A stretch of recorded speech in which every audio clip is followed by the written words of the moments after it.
On vous attendait. On pouvait pas commencer sans vous.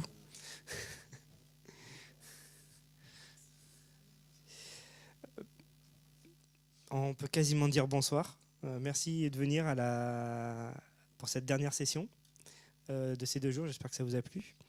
On va parler avec vous ce soir d'un sujet un peu alternatif. On a quasiment pas de SQL. Si, on a un peu de SQL à la fin. Mais c'est pas trop le sujet de cette présentation. On va vous expliquer un petit peu. On n'est pas non plus des pros de la donnée, à part Alexandre. On va se présenter vite fait. Et on va vous présenter un peu l'agilité telle que nous, on le pratique dans les équipes de développement et comment vous, théoriquement, les pros de la donnée, on vous l'a présenté dans vos équipes et on va voir si ça match. Et on va voir qu'il y a plein de mauvaises choses qu'on fait passer sous le couvert de l'agilité. Et on va vous dire, non, c'est pas comme ça qu'on fait. Donc je m'appelle Michel Perfetti. On a Nicolas qui va nous présenter ça aussi avec nous. Et Alexandre, on est tous les 3 de la société Selenza. Juste avant, on remercie nos sponsors pour ces 2 merveilleuses journées et ces sandwichs. Donc Selenza, c'est un cabinet de conseil. On est focalisé sur les technologies Microsoft et des méthodologies agiles. On est sur Paris. Donc je disais, aujourd'hui, notre agenda avec vous pendant 7 heures, c'est l'agilité, qu'est-ce qu'on peut faire avec, qu'est-ce que les gens ne font pas, et qu'est-ce qu'on vous dit que c'est, et alors que ça ne l'est pas du tout. Donc on va commencer par Alexandre qui va nous présenter un petit peu, lui de son côté, les mythes et les clichés, et qu'est-ce que c'est vraiment l'agilité. Bonsoir. Donc le monde des développeurs et le monde de la base de données, c'est 2 univers totalement différents. Quand je parle de base de données aux développeurs, voilà. Quand on parle de développeurs en tant que développeur BI ou utilisateur de base de données, c'est des personnes qui soit viennent me voir quand ils ont besoin de quelque chose, soit qui sont à part, que je connais pas. Donc en termes de communication, il y a plusieurs sources de difficultés. Il y a l'accès aux données, eux ils viennent me voir pour les données. Pardon, excusez-moi. Nous, on est sur la base de données, On est sur la base de données et nous, les données, c'est quelque chose de capital. Donc on y accède, l'accès est très restreint. On va essayer de limiter l'accès aux données le plus possible. Alors que les utilisateurs, les développeurs, eux, vont vouloir accéder aux données, ils vont vouloir modifier les données, accéder aux données, faire tout ce qu'ils veulent sur la base de données. Alors que nous, on veut contrôler le modèle de données pour que ça bouge le minimum. La mise en prod. La mise en prod, les développeurs, eux, ça se fait en un clic, faut que ça aille vite. Alors que nous, un modèle de données, faut que ce soit maîtrisé. Dès qu'il y a une modification, il va y avoir des contraintes sur les performances. Donc il va falloir faire des tests, ça va prendre du temps. Alors que les développeurs veulent que ça aille vite, et ils veulent que ça prenne le moins de temps possible. Et des intérêts divergents. Tu veux les clichés ? Et donc les clichés. On a essayé de mettre en image un petit peu la vision de la donnée, de l'axe données, de la mise en prod, du point de vue donc, des data et des développeurs. Donc pour nous, les données, c'est l'anneau, c'est notre métier, donc c'est notre trésor, on va essayer de la protéger au maximum et de l'exploiter au mieux possible, il faut que ça reste propre.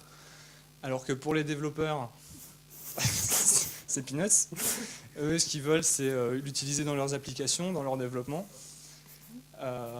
Pour l'accès aux données, nous, en tant que le DBA ou utilisateur de données, on va essayer de les restreindre au maximum, de mettre des règles pour que les données ne soient pas trop pourries, que les applications qui vont insérer des données dans la base, il va falloir que ce soit propre, qu'il y ait des règles. Alors que pour les développeurs, c'est libre service. Fast food, il faut que ça aille vite, il faut que ça aille comme ils veulent. Et que je prenne tout ce que je veux. Quand ils veulent, voilà, c'est ça. Moi, je veux tout. Pour la mise en prod, au niveau de la base de données, c'est les développeurs, dans le monde de la donnée, c'est on va mettre en prod et on va toujours avoir peur qu'il y ait quelque chose qui pète, qu'il y ait des requêtes qui explosent en performance suite à un ajout de colonne, une table ou une jointure. Qu'il manque un index, qu'il manque quoi que ce soit. Alors que pour les développeurs, voilà, les développeurs, pour eux, une mise en prod, c'est une version, un développement avec des tests. Les tests qui sont tout automatiques, il faut que ça aille vite et que ça fonctionne vite. Donc voilà. Donc les développeurs, pour résumer un peu ce qu'on a dit, ils veulent un effort minimum, c'est-à-dire que la mise en prod, c'est un clic. Pouvoir naviguer avec une faible visibilité. On n'a pas besoin de beaucoup de détails. On n'a pas besoin de détails. Et je sais ce que j'ai à faire cette semaine. La semaine prochaine, il y aura peut-être 15 autres tables à rajouter, 3 colonnes. Il faudra peut-être modifier le modèle de données. Mais j'en sais rien, je m'en préoccupe pas, ça c'est la semaine prochaine. D'accord. Il faut que ça parte le plus vite possible en prod. On en revient un peu à ce qu'on disait tout à l'heure. Et pouvoir piocher dans la base comme dans un self-service. On en revient au McDo.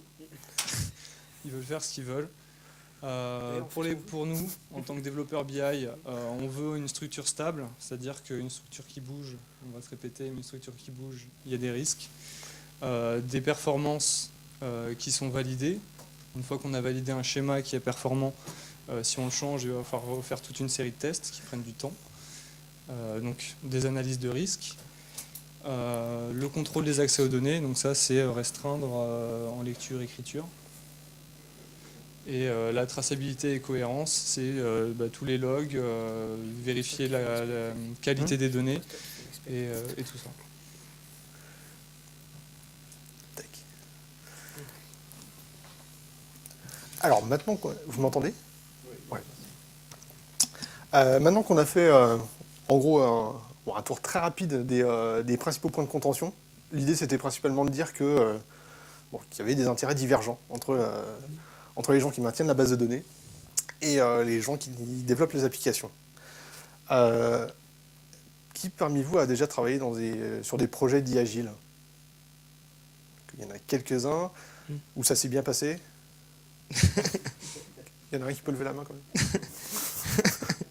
pas juste pour me faire plaisir.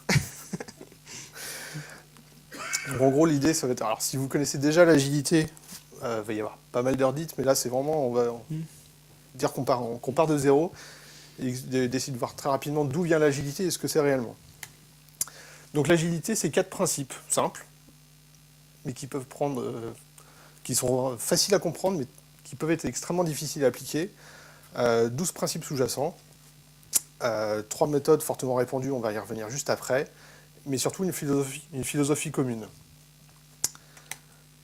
Alors, globalement en 2001, 17 barbus américains se sont mis autour d'une table en se disant, bon, ça fait maintenant environ 20 ans qu'on développe du logiciel, on se prend les mêmes murs systématiquement, on se heurte au même problème, quel que soit le projet, quel que soit le client.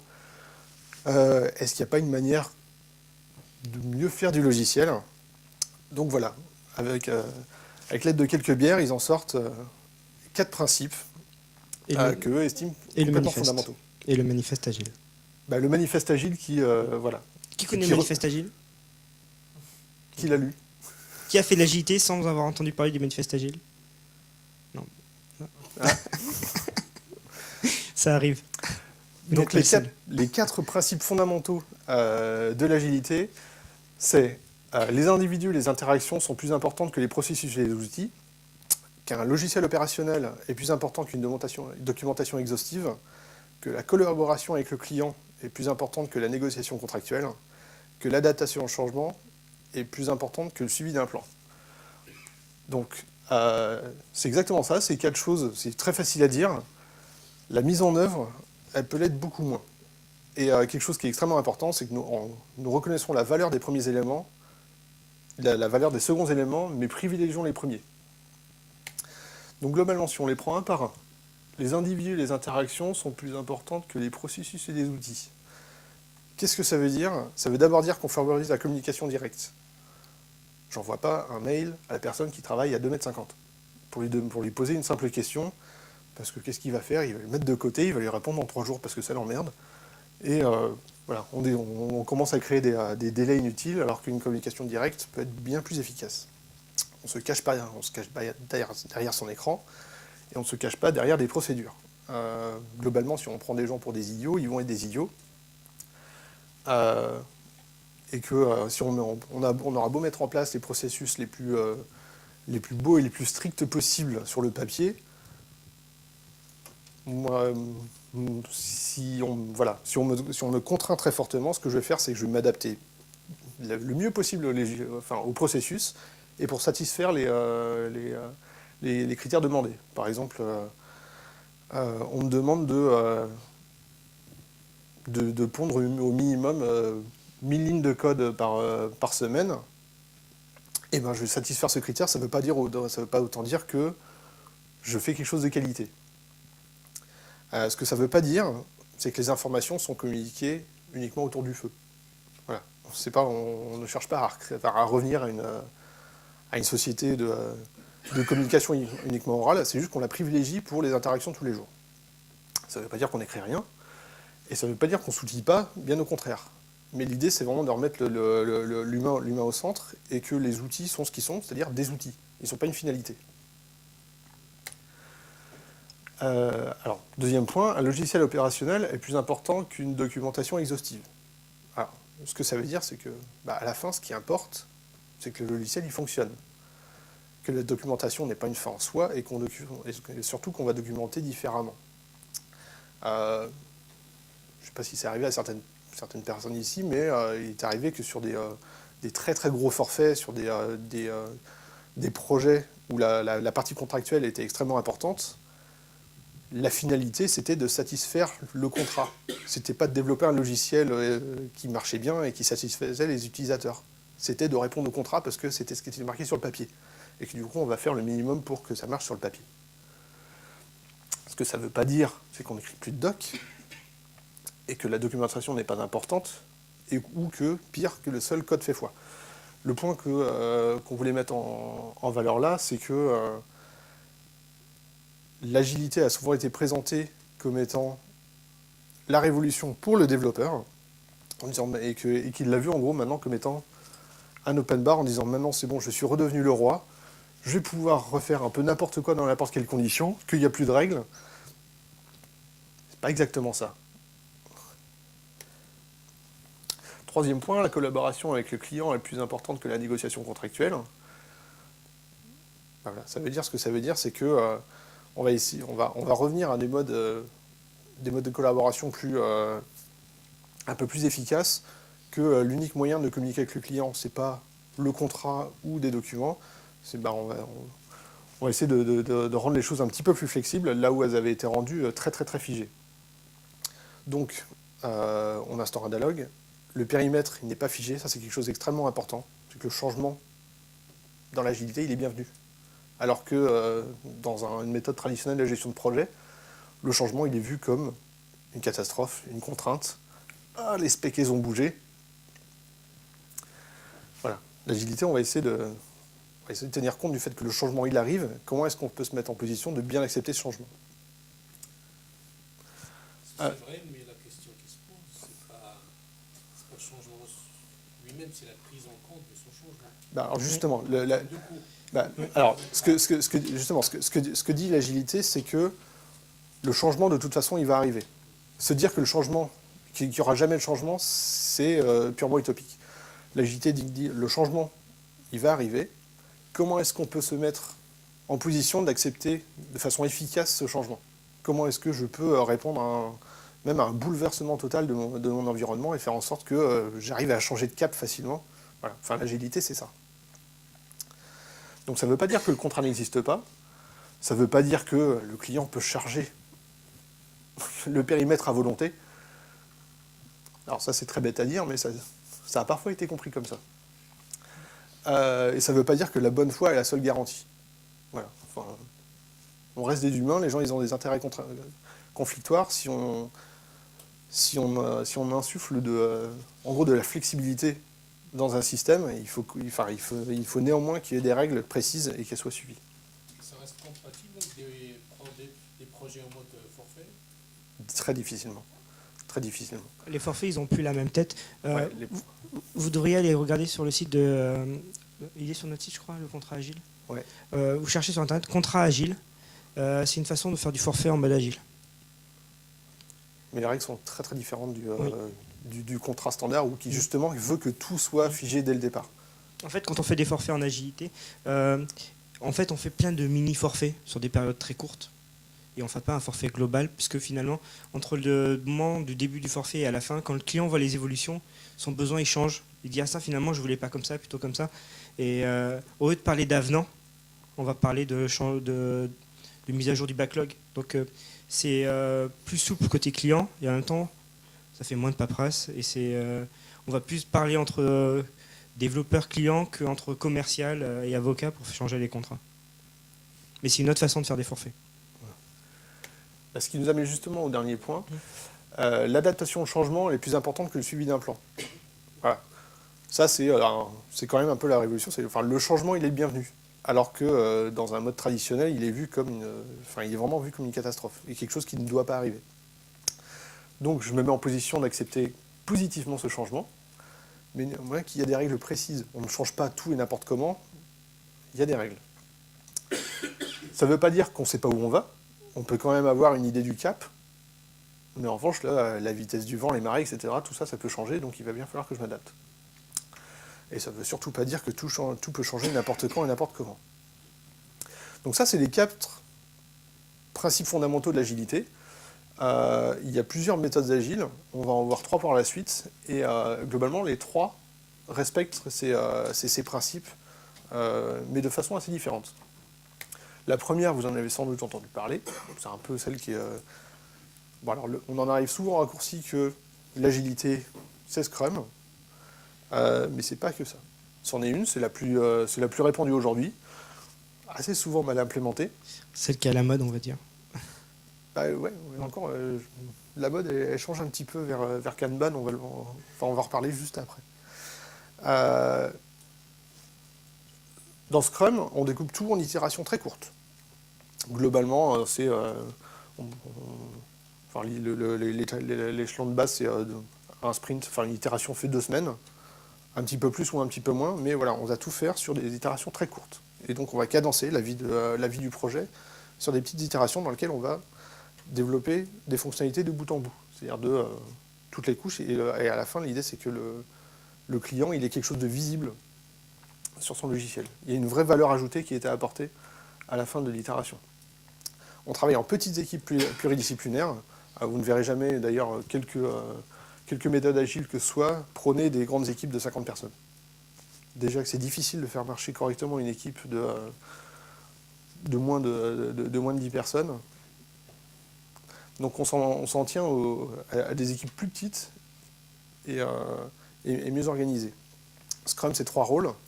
Un product owner qui est là pour garantir ce que le logiciel doit faire. Il établit les fonctionnalités, il les priorise, il dit, voilà, il me faut d'abord ça, puis ça, puis ça, puis ça. Et il s'en tient à ça. Son rôle, c'est de dire ce que doit faire le logiciel. On a un Scrum Master, qui, lui, fait partie de l'équipe de développement, qui est là pour garantir que le processus Scrum, il est correctement respecté. Lui, il est là pour huiler les rouages. Et les team members, qui sont les membres de l'équipe de développement. Alors l'équipe de développement, justement, vu qu'on vient de parler d'équipe pluridisciplinaire, c'est pas uniquement des développeurs, ça peut être un architecte, un testeur, un administrateur de base de données. Donc voilà, des équipes pluridisciplinaires. Et Scrum fait un gros focus sur la gestion de projet. Elle ne dit pas du tout comment on doit faire. C'est d'ailleurs assez souvent ce qui lui est reproché. Et c'est aussi beaucoup pour ça qu'elle est couplée à Extreme Programming, dont on va parler un petit peu plus loin, qui elle, a un focus beaucoup plus technique. Kanban, c'est un peu la méthode qu'elle vend en poupe en ce moment. Je déborde ou pas? Non, ça va. Kanban, plutôt que de voir une succession d'itérations très courtes, elle essaie de voir un flux continu. Alors, beaucoup de gens se trouvent à faire du Kanban sans le savoir, par exemple pour gérer des anomalies. Les équipes de tierce maintenance applicative appliquent très souvent Kanban sans le savoir. C'est-à-dire que globalement, vous avez un flux d'anomalies. Il y a une équipe qui est responsable de maintenir des applications existantes, et vous avez un flux d'anomalies qui arrive, plus ou moins régulier, et il arrive dans ce tuyau, et puis on les prend dans un certain ordre en fonction la date à laquelle elle est arrivée, de sa criticité, de son apport métier si on la corrige.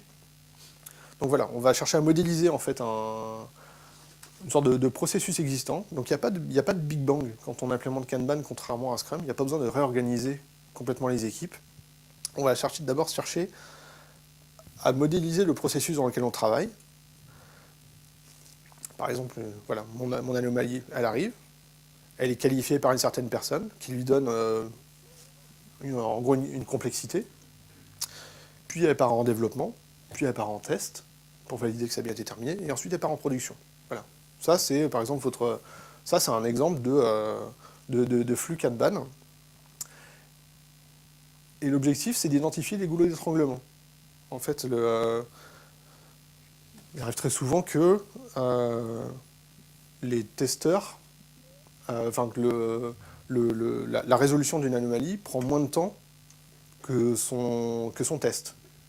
Parce que c'est compliqué de se remettre en condition exacte d'anomalie et qu'on ne sait pas. Le testeur arrive un peu en bout de chaîne, il ne sait pas trop comment faire. Donc voilà, on va réussir avec Kanban en gros à identifier un goulet d'étranglement. Et l'objectif, ça va être de réparer en gros cette erreur, cette anomalie de process pour fluidifier de plus en plus le processus. On va aussi parler de limitation du work in progress, c'est-à-dire qu'on ne veut pas arriver à voir que je reprends ma liste d'étapes. Donc, identification du problème, qualification, développement, test, déploiement.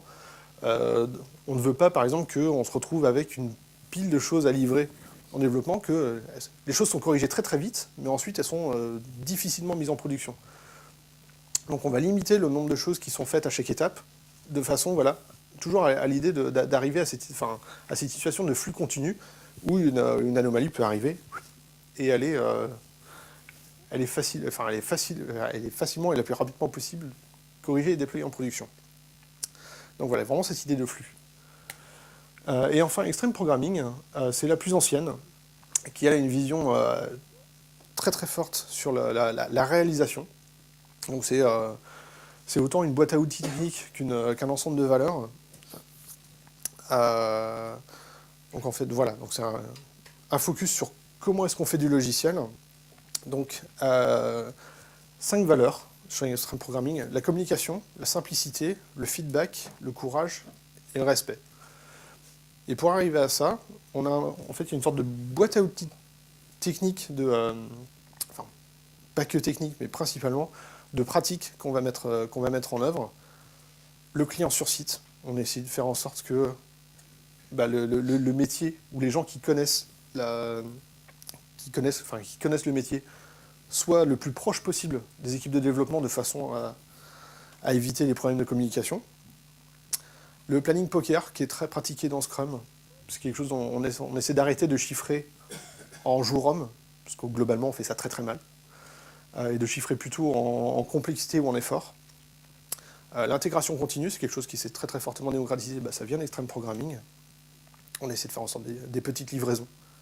Pas de Big Bang, on ne livre pas un projet au bout d'un an en espérant que tout fonctionne. C'est beaucoup plus facile de faire des petites livraisons, très souvent. Un rythme soutenable pour l'équipe. On essaie d'éviter d'avoir les coups de bourre en fin de projet où tout le monde fait des nocturnes et où on achète des pizzas. On essaie de faire en sorte que le travail soit plus régulier et les gens seront plus efficaces. Les tests unitaires automatisés, ça c'est quelque chose qu'on commence à voir quand même beaucoup et qui vient d'Extreme Programming. Les tests fonctionnels. Une valeur aussi très importante, donc la simplicité. Extreme Programming dit KISS, c'est Keep it simple and stupid. Le plus simple, le mieux. On ne cherche pas à faire de l'over-engineering. L'utilisation de métaphores pour faciliter la communication entre le client et les équipes de développement. C'est quand même beaucoup plus facile quand ils ont un langage commun. Le refactoring, on n'hésite pas à casser des briques de logiciel et à les réécrire en mieux. Le fait d'avoir des tests unitaires automatisés, ça aide. La propriété collective du code, on essaie de faire en sorte que, ah non, ça j'y touche pas, c'est le code de machin. Donc on essaie de faire en sorte que le code il soit approprié par l'ensemble de l'équipe. que n'importe qui puisse intervenir sur le système. Des conventions de nommage, le pair programming, donc le travail en binôme, ça c'est une valeur une pratique qui est amenée par Extreme Programming. Et enfin, un deuxième acronyme qui s'appelle YAGNI, c'est You aren't going to need it. N'essayez pas de développer quelque chose avant de savoir. Je pense que tout le monde est tombé sur le cas où un développeur va essayer non seulement de développer en gros la fonctionnalité qui lui est demandée, mais en plus il va se dire ah mais après on va me demander quelque chose, donc je vais anticiper et je vais essayer de faire un truc super générique, etc. Et à la fin, non seulement soit ça ne sert pas, soit de toute façon quand le besoin arrivera, il sera différent de celui qui avait été imaginé par le développeur, donc dans tous les cas il faudra refactorer. Donc l'idée c'est vraiment de développer le minimum pour répondre aux besoins du client. Voilà. On reconnaît ça dans les couches framework de chaque application, qui ne sert qu'à une seule application. Avant de parler de vous montrer un sprint agile, tel que nous le pratiquons, on va juste quelques solutions sur un peu tous les points de friction qu'on a vus et qui permettent qu'on pourrait résoudre en basant sur les principes de l'agilité. On est souvent représenté comme ça on a parlé de nos différents. On est toujours un peu représenté comme ça pour côté DBA. Nous, on est développeurs, on est Ralph, on casse. Et il y a le gentil DBA avec son marteau magique qui va réparer notre maison, qui est la base de données. Donc voilà, c'est un peu la représentation qu'on a. Et on peut dire que des fois, c'est justifié. Parce que nous, développeurs, on a un peu tendance à reléguer le passage des scripts SQL, principalement en fin de projet. Parce que nous, ça marche sur nos machines ou sur nos environnements de dev, donc on va dire pourquoi ça ne passerait pas sur les serveurs. Donc finalement, qu'est-ce qui se passe? C'est qu'on a plein de problèmes à résoudre, et toujours au dernier moment. Donc on sollicite toujours le DBA juste avant la mise en prod, juste au moment où il découvre les scripts. On change souvent le modèle de données parce que pour nous, c'est plus facile. Donc généralement, on met ça sur le côté vert de l'agilité. On refactor la base. On n'a pas trop conscience des impacts qu'on va faire, parce que nous, notre but, c'est de réaliser une fonctionnalité. Comme on l'a fait simple, on ne va pas mettre des index, parce que ça risquerait d'être de l'over-engineering. Nous, nos scripts, on les a fait sur notre poste en SSMS, ça passe sur la base, donc au pire, on envoie le mail avec le script attaché, ou alors on le met sur un partage réseau. Enfin, des fois, généralement, ça se limite au partage réseau. Et puis, on est tellement sûr de nous, on est tellement fort dans ce qu'on fait. Donc on est aussi très bon en SQL, c'est ce qu'on s'autoproclame. Donc pourquoi on aurait des DBA qui valideraient nos codes SQL? Parce que nous, franchement, on fait du super boulot. On l'a tous vu, on l'a tous été un petit peu. J'ai même vu des étudiants qui m'ont dit un jour, c'est pas à moi d'écrire le code SQL, je fais, il va falloir que tu changes ta vision du projet et la façon de travailler. Donc voilà, c'est tout ça qu'il faut qu'on résolve. Et l'idée derrière l'agilité, c'est faire des cycles courts. Cycle court dit moins de problèmes. Et donc, dit aussi plusieurs moments où on peut s'améliorer. Alors, vu qu'on va faire des cycles courts, enfin sur certaines méthodes, pas forcément dans comment, la première chose à faire, c'est on va viser un problème à la fois. Ça ne sert à rien d'essayer de tout résoudre. Parce que quand on essaye de tout résoudre, on cherche une solution globale. Et finalement, on s'éloigne un peu du résultat. Nous, notre but, c'est de s'améliorer. Donc déjà, première chose à faire avant d'essayer de s'améliorer, c'est de quantifier nos problèmes. Donc est-ce que c'est parce qu'on met 3 jours à passer en prod au niveau des scripts?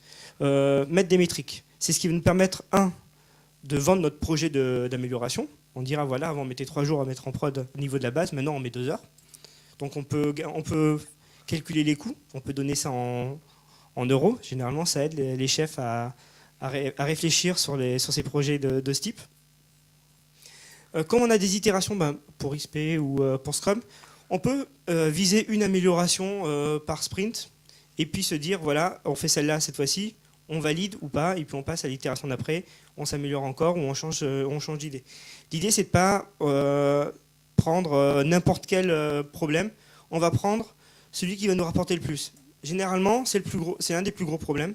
On dit souvent, quand on a quelque chose qui ne va pas, on essaie de le refaire souvent. Quand on n'arrive pas à mettre en prod, il faut mettre en prod le plus souvent possible pour que ça devienne plus du tout un problème, pour passer au problème d'après.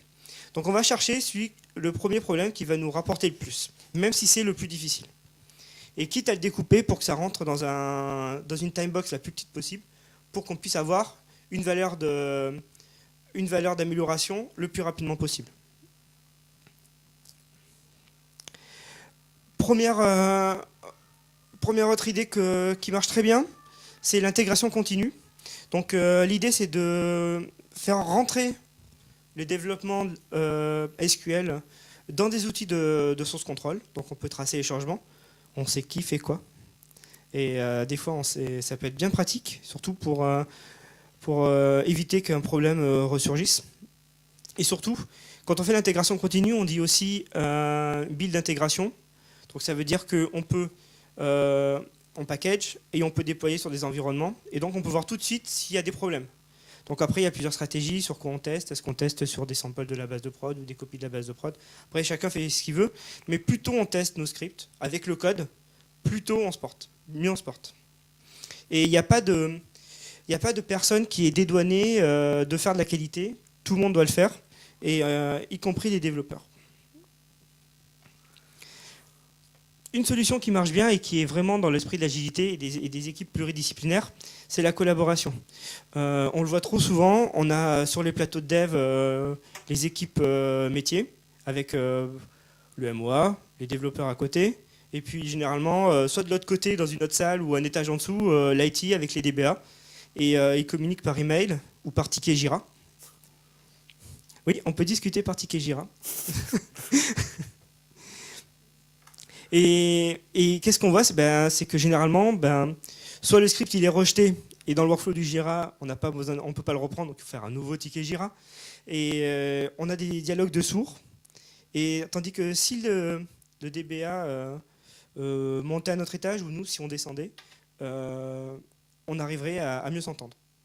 Expérience personnelle, j'avais du mal sur un projet, et puis d'un coup, j'ai découvert que le DBA, il était dans ma même promo que moi à l'école. Ça s'est beaucoup mieux passé après. On pouvait s'appeler, on pouvait discuter, et on a résolu pas mal de problèmes. Donc, rencontrer les gens, payer des cafés, des bières. Ouais, quand le DBA est offshore, c'est plus difficile. Ouais. Mais généralement, on essaye d'avoir un DBA ici qui fait le relais des offshore. Enfin, en croisant les doigts. C'est lui comme ça qui a des problèmes avec l'offshore.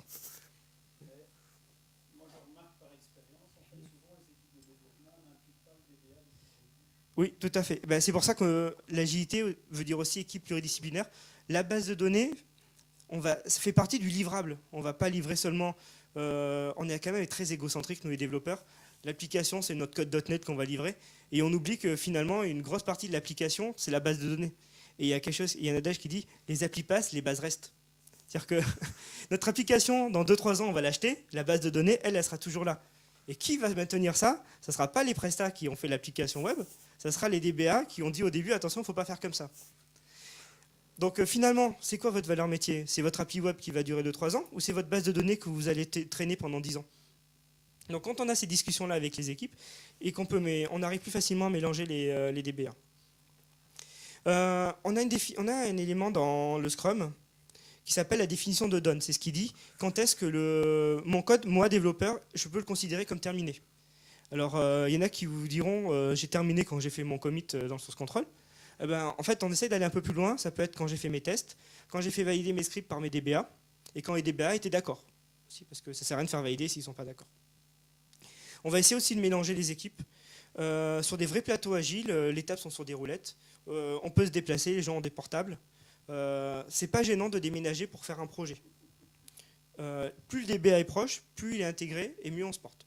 Et pareil, ça fait pas de mal d'aller voir les DBA juste 2-3 semaines avant la mise en prod, aller voir avec eux comment ça se passe, résoudre des problèmes avec eux. Il faut se mélanger, c'est ce qu'on disait, qui est multidisciplinaire. On a une méthode qui est bien pratique pour aussi échanger sur ces sujets-là, pour un peu, sensibiliser les gens.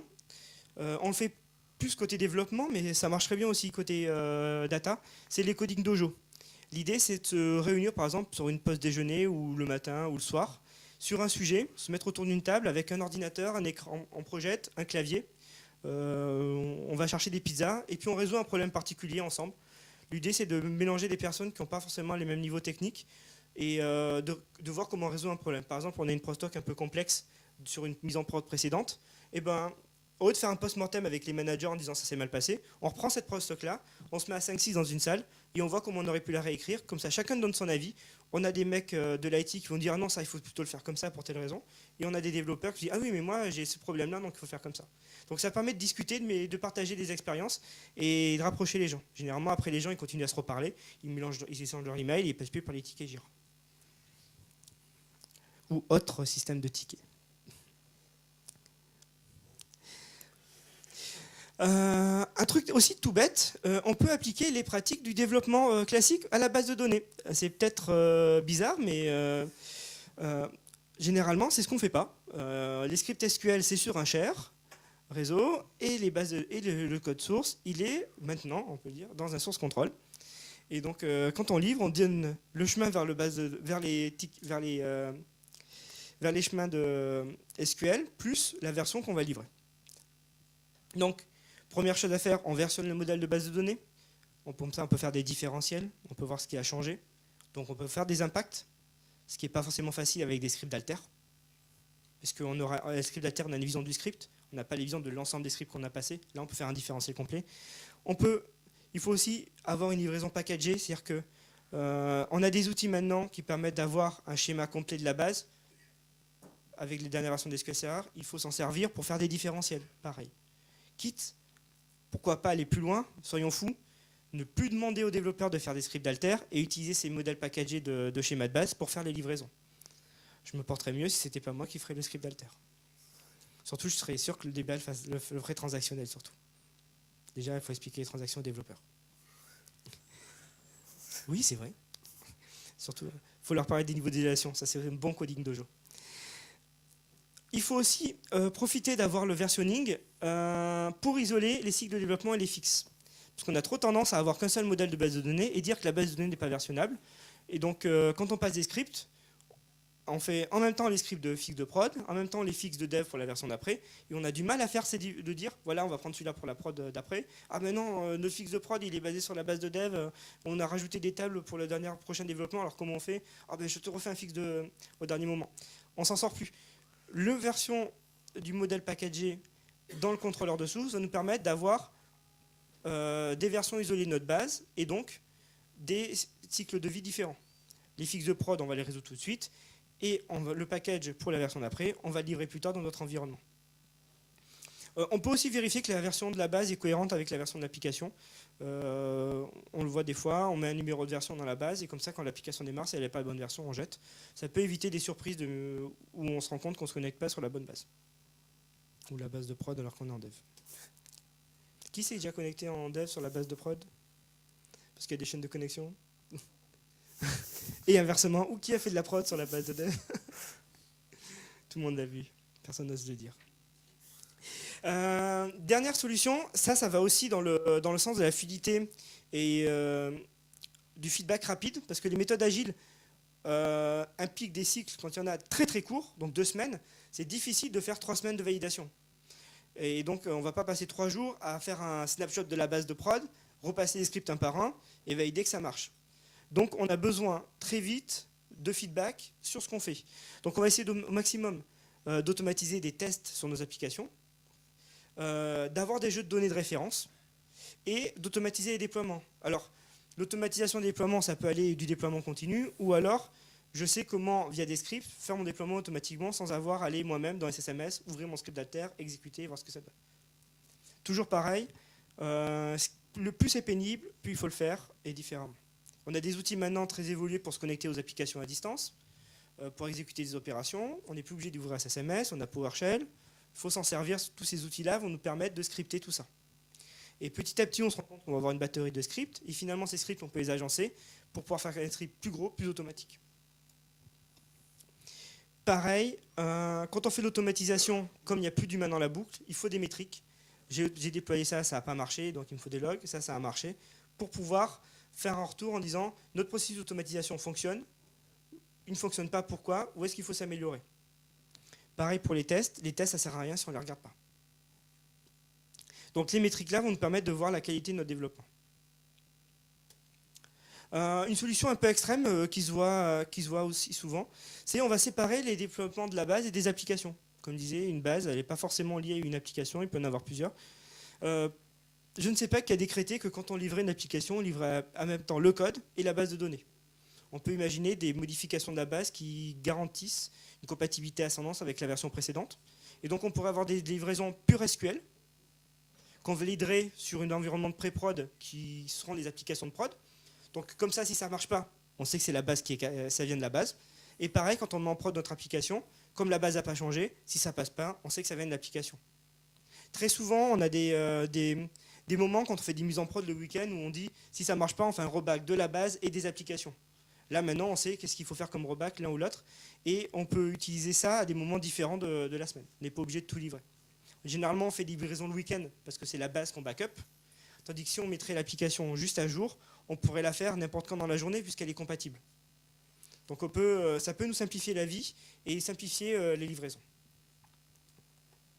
Donc, c'est pas exhaustif. Il faut que chez vous, identifiez les problèmes et voir comment les améliorer. Alors, pour ce soir, le dernier point qu'on va faire, ça va être un sprint agile. Qui a déjà vu comment marche un sprint agile? Ok, super, finalement. Qui connaît Team Foundation Server? Ah ben voilà, j'ai dit qu'on n'avait pas besoin de faire une démo. Donc on va juste utiliser Team Foundation Server et on va utiliser un artefact qui existe depuis la version 2012 qui s'appelle... on va parler des dashboards agiles et du code review pour montrer comment on peut très facilement avec cet outil-là qui date d'il y a plus d'1 an, donc j'ai fait exprès de ne pas prendre une version récente, comment on peut intégrer dès maintenant notre DBA à notre cycle d'application, de développement d'application. Donc, notre démo, on va avoir un sprint avec, on va avoir un DBA, Alexandre, Félix Fix Junior, le développeur Ralph qui va casser toute la base de données. On a notre product owner qui va nous demander de faire un développement. Et donc, on va faire notre sprint planning, découpage en tâches, un développement. Moi, je suis nul en base de données. Alex va regarder ce que je fais et puis on va voir ce qui va se passer.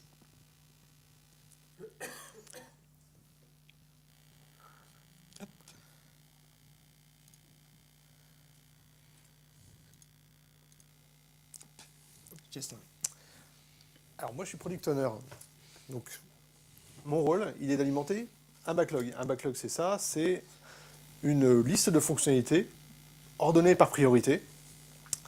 Donc voilà, la première fonctionnalité que j'ai demandé c'est ajouter le pays d'un joueur. On fait un jeu. On développe un jeu. Voilà. La deuxième, ce sera avoir les statistiques des dernières parties et enfin changer le nom d'un joueur. Alors on a utilisé une fonctionnalité qui est plutôt sympa depuis TFS 2012. Globalement, moi j'ai rentré ma première fonctionnalité. C'est une VM. Comme dit Apple, les séquences ne sont pas contractuelles. Oh. Oui. Elle démarre la VM. Alors, dans les détails de ma user story, on marque deux petites choses ici. L'effort, c'est que... Alors moi, en mon âme et conscience, j'ai dit que cette fonctionnalité, elle était hyper importante. Je lui ai donné une valeur de 100. Et ensuite, j'ai demandé à mes développeurs, enfin mes développeurs, c'est pas mes développeurs d'ailleurs, je suis pas leur chef. J'ai demandé à l'équipe de développeurs de me dire, de me chiffrer la complexité de cette user story. Donc moi j'ai mis 13. En fait on se base sur les points de la suite de Fibonacci parce que c'est assez facile de les utiliser pour comparer une user story à une autre sans mettre d'heure. Et on peut facilement s'en servir pour dire celle-là et aussi quand on prend celle-là plus celle-là ça fait aussi grosse que l'autre et finalement ça correspond très bien au point de la suite de Fibonacci. Voilà. Donc ils m'ont dit que ça valait 13 points. Moi c'est pas enfin c'est plus mon domaine de responsabilité, ça me va très bien. Ce qu'on sait, c'est que on a mis à jour les prévisions, et je sais que globalement, en rythme de croisière, mon équipe de développeurs, elle abat à peu près 13 points par itération. Donc on voit bien que dans le sprint 2, je vais pouvoir caser cette user story. Et dans celle d'après, il y aura les deux suivantes. Parce qu'elles font moins de 13. Voilà. Donc, sprint planning, on dit, sprint 2, on s'engage. Nous, on va... Moi, l'équipe s'est moi, engagée. je m'engage. Vous êtes engagé, monsieur, à développer l'ajout du pays du joueur. Ça, c'est très important, cet engagement. C'est que, on disait tout à l'heure, en agilité, on accepte le changement, sauf à certaines conditions. Quand on démarre là, c'est un modèle Scrum. Quand on démarre un sprint en Scrum, l'équipe, elle, va s'engager à dire, voilà, sur les 15 jours, je sais que je peux le faire, donc je vais le faire. Et donc, le product owner s'engage à ce que sur ces 15 jours, sur les user stories qu'on s'est engagé à faire, elles ne changent pas. Donc, il peut changer toutes les autres user stories. Tout le reste. Il peut en ajouter, les enlever. Techniquement, on s'en fout parce que nous, on travaille sur celles on s'est engagé. Mais celles sur lesquelles on est engagé, on n'y touche pas. Parce qu'il en a besoin, c'est plus prioritaire. Et il le sait avant le début du sprint que c'est ça qu'il veut. Donc, on lui demande juste d'avoir une vision claire sur 2 semaines. Je pense que c'est assez valable pour un product owner, de savoir ce qu'il veut sur les 2 prochaines semaines. Généralement, il sait déjà avant sur ce qu'il voulait sur 6 mois. Là, sur 2 semaines, c'est quand même plus simple. Voilà. Donc, moi, je m'engage. Je dis, voilà, je vais prendre celle-là. Je vais la déplacer dans Sprint 1. Et je vais dire committed, c'est-à-dire je m'engage à la faire. Donc jusque-là, tout va bien. Donc moi, je sais que je vais la faire. Ma prochaine étape, c'est de dire, en début de sprint, comment moi je vais la faire. C'est-à-dire, ça c'est la vision au niveau du product owner. Moi, je vais la découper en tâches techniques. Attends, je vais en faire une. C'est quoi les noms? C'est ajouter le champ de pays. Avoir un écran de saisie du pays. Je me l'associe à moi. On va dire que ça va me prendre une journée de travail. Et je vais avoir une tâche de développement. Ajouter le pays dans la base de données. Ah, moi aussi. C'est moi qui fais tout. Je suis l'esclave en fait. Donc, non, les tests sont dedans, c'est dans le Mandon. Si on commence à vendre des tests à côté en tâches, personne ne nous achètera nos tests. Donc on ne dit pas qu'on fait des tests, on dit qu'on fait du travail de qualité. Comme ça, les tests, ils passent sous le radar. Je vais être aussi commercial. Sinon, ça passe pas. Hein. Si vous dites, on rajoute 4 jours de test, autant de ventiler les 4 jours dans les autres tâches. Donc, on va dire qu'on démarre le sprint. Hop. Je regarde mon tableau. Donc ça, c'est une vision électronique des types de tableaux que l'on a sur nos murs, en fait, dans nos équipes de développement. Sauf que là, on a une version électronique. L'intérêt de la version électronique, c'est qu'elle sera synchronisée avec nos outils de développement. Et si on a des équipes offshore ou sur d'autres sites plus proches, on va pouvoir partager ces dashboards et surtout, ils vont se mettre à jour en temps réel. On a toujours un post-it qui tombe par terre ou alors qu'on oublie de déplacer. Là, n'importe qui a les droits sur le projet, on cacherait en agile. Si quelqu'un a besoin d'avoir les droits pour voir, il peut aller le voir. On suppose qu'on fait du travail de qualité, donc on est irréprochable, donc on n'a rien à cacher. Donc tout le monde peut voir en temps réel notre travail. Donc je vais aller dans Visual Studio. Tu vas mettre ta tâche en in progress. Et donc ici, je vois Available Work Item. Mes 2 work items qui sont associés à la user story que j'ai dit que j'allais faire. Et moi, je vais prendre celle-là, ajouter le pays dans la base de données. Donc je vais la déplacer dans In Progress Work. Donc je dis en fait à mes membres de mon équipe, j'ai pris cette tâche-là. Si je vais dans mon dashboard, que je rafraîchis, elle est passée en In Progress. Donc c'est vraiment ça, cette interactivité qui est vraiment le signe de l'agilité. Donc j'ai un projet base de données. Donc donc j'ai une table joueur. Donc moi, très simple. On me demande quoi? On me demande, je vais rajouter le pays dans ma base de données. Je vais mettre un varchar, on va dire 40. Il y a des gros pays quand même. Voilà, note nulle. Parce que j'ai une éthique. Parce que j'ai une éthique. J'ai besoin de savoir où sont les gens. Donc je sauvegarde. Donc ça c'est SQL Server Data Tools. Je ne sais pas si vous connaissez tous. Donc ça permet, pour ceux qui savent taper du SQL, le taper en SQL, et que ceux qui connaissent que les designers utilisent que les designers. Et surtout, c'est vraiment intégré. J'ai vraiment un fichier par entité, c'est vraiment très pratique. Et surtout, je peux comparer ça avec une autre base, ou générer un fichier de type DACPack, qu'on a maintenant avec les dernières versions de SQL Server. Et donc, on peut utiliser le programme SQL Package pour déployer ça sur des bases. Donc, on peut générer des différentiels, ou déployer les scripts, ou générer le script de différentiel. C'est vraiment très pratique. Donc voilà, moi je pense que j'ai fait mon boulot. J'ai une petite conscience quand même, je vais quand même demander à mon DBA si j'ai bien bossé. Parce qu'on a dit tout à l'heure, équipe multidisciplinaire, il faut s'améliorer. Je vais lui demander à mon DBA Félix Fix Junior, est-ce que tu peux me corriger ça et me dire si ça va.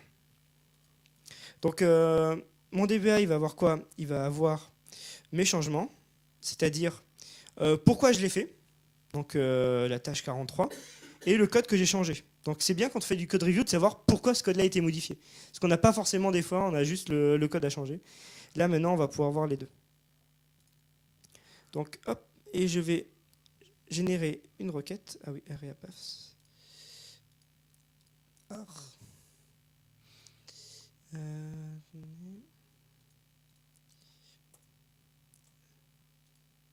Pourquoi il veut pas? J'ai pas mis d'arrière pour mes...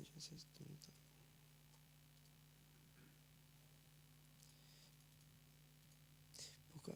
C'est l'effet démo, ça a marché tout à l'heure. Alors, je reviens ici. Action. Request review. Voilà, c'est parti. Donc maintenant, Alex, DBA. Donc Alex, Donc je me connecte à ma session TFS.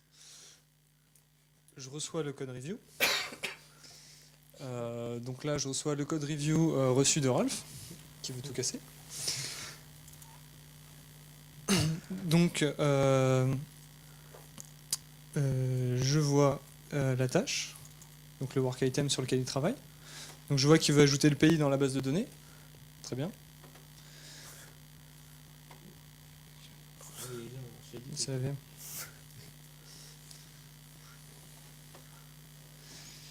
Alors, donc là, je vois tout le détail de... C'est le contexte toute fonctionnel. la tâche, le contexte fonctionnel. on peut remonter jusqu'à user story, mais bon, là le but c'est de voir. Donc je regarde les modifications qu'il a faites. Donc je vois qu'il a rajouté la colonne country. Donc moi j'ai plusieurs remarques. Déjà la colonne country, je veux qu'elle puisse gérer les caractères spéciaux. Donc je vais plutôt lui demander un n-varchar plutôt qu'un varchar tout court. Et moi je suis pas trop d'accord parce que en tant que bon DBA, je voudrais normaliser ma base de données. Donc moi je voudrais une table avec les pays. Je voudrais une table avec les pays, des ID, et que dans ta table de player, il y ait l'ID du pays. Donc je vais rajouter un commentaire. Donc j'ajoute un commentaire. Bah tant pis. Moi je veux un truc propre. Donc qu'est-ce que je vais mettre? Je vais mettre plutôt ajouter le pays en n-varchar et surtout le créer dans une table pays. Donc voilà, donc j'ajoute mon commentaire. Vous voyez ça? Non, c'est en haut. C'était- C'est une comment, c'est en haut. Non, c'est en haut. C'est une comment. Donc maintenant, moi, je récupère ça sur mon poste. Il aurait pu aussi lui dire il y a besoin de boulot supplémentaire. Donc moi, je reviens ici. C'est bien, il n'a pas vu que j'avais mis une note nulle, qui fait que quand je vais passer en prod, ça va péter direct. C'était un piège. Donc je récupère, je vois des commentaires ici. Ajouter le pays en n-varchar, surtout le créer dans une table à part, ok. L'intérêt de faire le code review par des outils comme ça, c'est que derrière, c'est des work items, c'est historisé, on pourra s'en servir plus tard, on dire voilà, on a eu ce cas-là il y a 6 mois, voilà comment on l'a résolu, et on peut s'en servir derrière comme exemple pour d'autres développeurs. Ça peut être notre base de wiki, dire voilà, ce code-là il se résout de cette façon.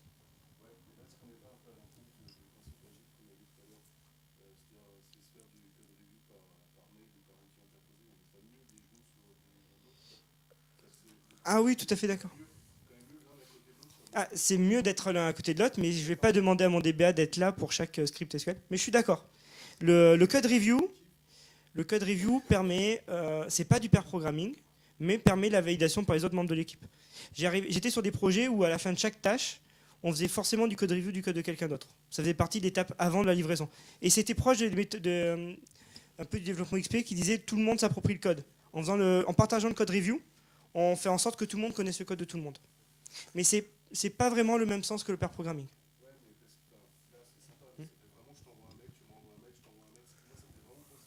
Oui, ça n'empêche pas qu'avant, je lui ai envoyé un truc sur le chat interne disant je vais t'envoyer un truc, est-ce que tu peux regarder tout de suite ou pas? Mais moi, là, c'est tracé. L'outil va nous simplifier l'historisation et pour la remontée des informations. Parce que s'il doit me dire à cet endroit-là, fais-moi ça, il va m'envoyer un mail, il va me dire dans country, mets plutôt un varchar. Là, il va directement me cibler ce que je veux. Ouais. C'est un complément, il faut vraiment le voir comme un complément à la communication directe. Faut pas, justement, alors le point que vous évoquez il est vachement intéressant, c'est qu'il ne faut pas que ça devienne l'unique support de communication. Il ne faut pas que le développeur du coup il dise ah ben non j'ai rien fait depuis la semaine dernière, j'attends toujours la validation de ma code review, regarde il est dans son dashboard, il a toujours rien fait. Faut justement pas du tout rentrer dans ce type de cycle. Parce qu'après c'est sûr que modifier juste le typage d'un champ, moi j'aurais pu le faire directement à sa place. Mais c'est vrai que par exemple créer la table, une fois que je lui ai envoyé le commentaire, je vais descendre ou je vais bouger à son bureau et je vais aller lui dire on va le faire ensemble pour que ce soit fait correctement. L'effort qui est demandé par rapport au quel développeur a fait son action et demande une révision. Donc le développeur il avait une tâche, il avait un effort, je crois qu'on prend 5 jours pour faire l'action, mais il demande une validation au DBA, mais elle est où l'action, le poids, la charge de travail du DBA, elle apparaît où? L'estimation en complexité, elle doit tenir compte de ça. C'est que dans sa définition, le développeur, son contrat, c'est que pour dire qu'il a terminé quelque chose, ça veut dire que non seulement il a fait son développement, mais dans notre cas, on a aussi dit qu'il aurait aussi dû faire valider son code. Donc, sa tâche de développement, il tient compte de ça. Voilà. C'est l'équipe complète qui va choisir, qui va décider de l'effort à fournir pour. Cette tâche-là, l'effort en fait est divisé par exemple, voilà. C'est un effort global. Voilà. En fait, on charge, même les sprints, on ne charge pas les gens à 100% parce qu'on sait qu'ils vont être dérangés. Il y a des fixes de prod à faire. Donc, si on charge le mec à 100% de sa capacité sur les 2 semaines, on sait qu'il ira dans le mur parce qu'il y a toujours la prod qui vient derrière. On livre toutes les 2 semaines théoriquement. Donc, le code, il est là, il y a quand même des fixes de prod à faire. Donc on charge à fond, c'est sûr qu'on va être planté. Donc on va viser les 70% pour gérer les interruptions, les réunions, le temps de ne pas passer à ça. Pendant qu'il valide, moi j'aurais pu faire une autre tâche. J'aurais pu passer à autre chose. Et comme les tâches, on les découpe de façon le plus petite possible, généralement entre une demi-journée et une journée maximum. Comme ça, quand la tâche, elle ne bouge pas depuis plus d'une journée dans le dashboard, on sait qu'il y a un problème. Puisqu'il y a des gens qui n'aiment pas dire qu'il y a un problème. Là, on va le voir parce que la tâche ne bouge pas. Donc on peut s'en servir, on peut passer à autre chose assez facilement. Parce que les contextes sont petits, le code qui va changer est petit aussi. Et donc, on peut facilement switcher de contexte. C'est pas comme si on avait un boulot de 3 semaines sur lequel il faut attendre et repasser à autre chose. On est à fond dedans, on peut pas le faire. Là, les codes d'une demi-journée, on peut le faire. Vous le chargez à quel pourcentage? 70-80 max, ouais. Après, ça dépend. Après, plus les projets avancent, plus on sait les temps qui passent pour fixer la prod et on s'en sert pour ça aussi. Ça, c'est une valeur moyenne. Tout dépend de votre. Effectivement, si vous avez une équipe qui a l'habitude de faire 60% de maintenance sur une vieille application parce que c'est comme ça, du coup, vous allez moduler votre bande passante en fonction de votre contexte. Mais globalement, la métrique qu'on essaie de viser, on commence en disant 70-80%. Donc, merci pour tout. Si vous avez des questions, on est là. Vous n'avez pas vu, Michel, il a terminé le développement. J'ai terminé le développement en plus. Il est super. Et j'ai même mis un nul. Non, j'ai pas commité. Ouais. Je vais faire un code review quand même. C'est dans ta définition de l'homme. On fera ça tout à l'heure.